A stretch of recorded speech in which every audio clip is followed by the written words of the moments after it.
అయ్యా నువ్వు లేకపోతే మేము వీళ్ళలో బ్రతకలేము. నీకు పొందిగా ఈరోజు మేము రీతిలో లోకము చూస్తే చాలా భయంకరముగా బయటకు వెళ్ళినారు వస్తారు నాకు తెలియని జీవితాలు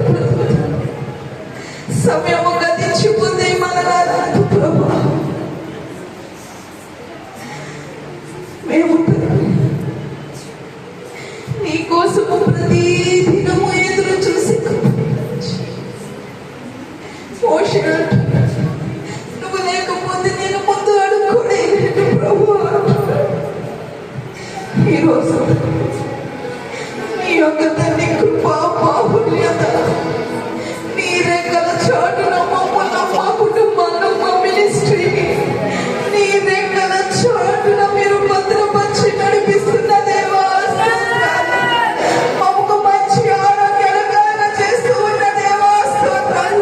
మా యొక్క రాకపోకల్లో తోడుకుంటున్న దేవా స్తోత్రాలు. మా పరిస్థితులన్నీ నీ ఆధీనములో నడిపిస్తూ ఉన్న దేవా నీకే స్తోత్రాలు. నీకే దించినారు నీ ప్రేమ తండ్రి, స్వచ్ఛమైన ప్రేమ, నీ ప్రేమ ఉన్నతమైనది. నీ ప్రేమలో కల్మషము లేదు, నీ ప్రేమలో కపటము లేదు ప్రభువా.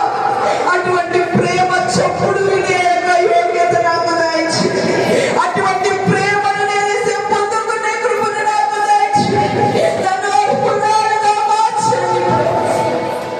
యోహాను ఇదిగో దేవుని గొర్రె పిల్ల వస్తుంది, మెల్లగా దేవుని యొక్క గొర్రె పిల్ల వస్తుంది.